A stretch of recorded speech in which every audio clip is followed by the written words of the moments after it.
The Westinghouse 28,000 peak watt home backup portable generator is a big blue open frame unit with an industrial stance. Thick steel tubing, oversized never flat wheels, and a lift point on top that tells you it means business. It looks like a small rolling power plant, and up close, you can feel the heft and purpose in the way the handles lock, the rubber-covered outlets snap back into place, and the VFT display lights up when the battery wakes the system. From my experience, this one isn't about flashy styling. It's built to work. And everything about it, from the tall 17-gallon tank to the V Twin engine tucked inside, reminds me this is meant for serious whole home backup. Key features that stood out to me are the honest power and the way it's delivered. You get up to 28,000 peak watts and 20,000 running watts. In plain terms, starting watts help handle short surges when big appliances kick on, while running watts is what it can sustain. The panel includes two 50A 120 240-volt 1450R outlets and two 30A 120 240-volt L1430R outlets, plus a 30A 120-volt L530R and four GFCI 120-volt household outlets. That makes it transfer switch ready for safe home connection, and it lets me split loads the way my house is wired. It also has a CO sensor for safety, an idle control to reduce RPMs when loads are light, and low THD power, under 5%, which means the sine wave is clean enough for computers, routers, TVs, and phone chargers without frying anything sensitive. The engine is a 999cc V Twin with a cast iron sleeve and copper windings in the alternator, which in my opinion is exactly what you want for durability and cooler running. The VFT Data Center shows volts, frequency, and total hours, so I can track maintenance without guesswork. And yes, there's a push-button electric start and a remote start key fob, which are priceless when the weather is ugly. I'll be upfront about my first hesitation: weight. The spec sheet puts it at about 600 pounds, and it feels every bit of it. Getting it off the pallet was the toughest part of my setup, and I planned ahead with help to make it safe. Once the wheels were on and the handle pinned, I could roll it on a flat driveway by myself, but I wouldn't drag it across grass or gravel without an extra set of hands. That top lift point exists for a reason. It's meant to be moved with mechanical help when you're crossing anything rough or going up a ramp. In my opinion, calling it portable is fair only if you think of it as relocatable around a property, not something you'll toss in a trunk for a tailgate. Setup was straightforward. Westinghouse includes engine oil, a funnel, basic tools, and a quick start guide. I added oil, connected the pre-installed battery, filled it with fresh gas, and used the key fob. The auto choke did its thing, it fired up clean, and after a short warm-up, the tone settled into a steady thrum.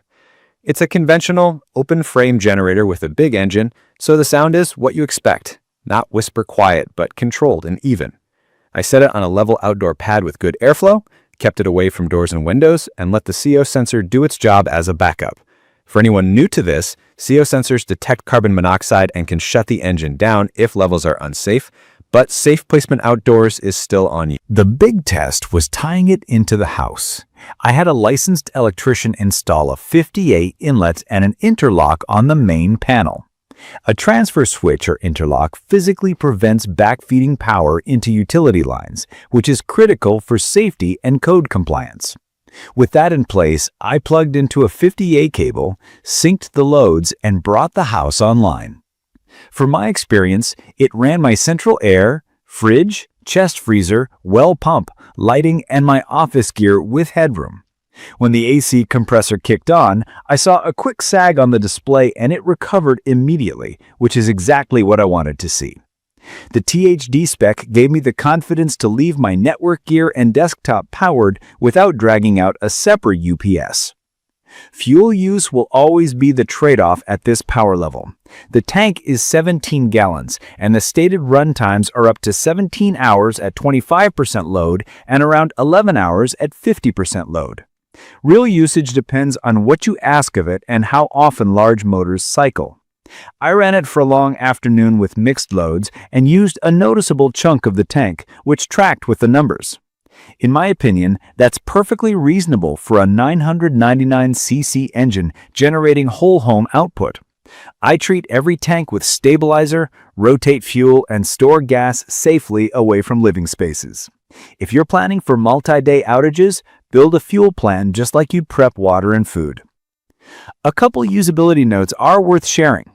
The oil dipstick is angled and can be fiddly to read, so I take my time and check it on level ground.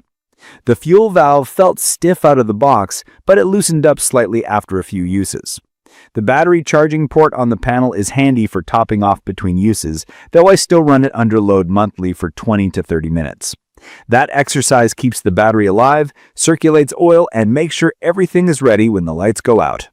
I also did an early oil change after a short break-in and then moved to the standard schedule. On reliability, mine started and ran without drama, and the V Twin feels strong. I've seen reports from others about the occasional hard start or shut-off, which is not unusual across big conventional generators from any brand. From my experience, most of that comes down to stale fuel, low battery charge, or safety sensors doing their job in a poorly ventilated spot. Still, I keep my paperwork, record hours on the display, and stick to the maintenance list in the manual. If I ever need warranty support, I want clean documentation. It's perfect for homeowners who want standby level output without committing to a permanent standby unit. If you have a property that loses power often, a deep well, a larger HVAC, or you simply want to keep your whole routine going, this unit can shoulder that. It also fits job sites where multiple high-draw tools need to run at once. Just remember the footprint and the weight, and plan a parking spot near your inlet with room to breathe. From my experience, the best way to use this generator is to treat it like part of a system, not just a box you roll out in an emergency. Have the interlocker transfer switch set up. Keep a dedicated heavy gauge cable, stage your fuel, and give it a monthly workout. Learn your home's big loads and cycle them smartly. Once you have that dialed in, this thing is remarkably simple to live with. I'd recommend this for someone who values power capacity and reliability over the convenience of a smaller, whisper-quiet unit. If your needs are just a fridge, lights, and a few outlets, you're overbuying here. But if you're serious about whole home coverage and you're okay managing a 600-pound machine that runs on gasoline, this checks the boxes. In my opinion, the combination of 50A and 30A 120 240 volt outlets, low THD, remote start, and the VFT display puts it a step ahead in day-to-day usability. The copper windings and cast iron sleeve are the right kind of overbuilt for long service life. A quick note for newcomers. 120/240 volts means it can power both standard household circuits and the higher voltage circuits used by big appliances. THD under 5% is a measure of how clean the electricity is. Lower is better for electronics. Idle control lowers RPMs when demand is low to save fuel and reduce noise a bit. A transfer switch or panel interlock is a safety device that isolates your house from the grid while the generator is running. If those terms feel new, don't worry. Once your electrician walks you through the setup, daily use is literally start, warm up, switch over, and manage your loads. In conclusion, the Westinghouse 28,000 peak watt home backup portable generator delivers what it promises: real whole home power with clean output and a control layout that makes sense. It's heavy and it drinks gas when you lean on it, but that's the reality of moving a lot of electrons. If you plan for the weight, the noise profile, and fuel logistics, it rewards you with confidence during bad weather and long outages. I like that I can push a button, bring up the panel, and know exactly what the system is doing. That peace of mind is why it's earned a permanent spot on my pad. I will post full information about the Westinghouse 28,000 peak watt home backup portable generator in the comments section. See you in the following videos.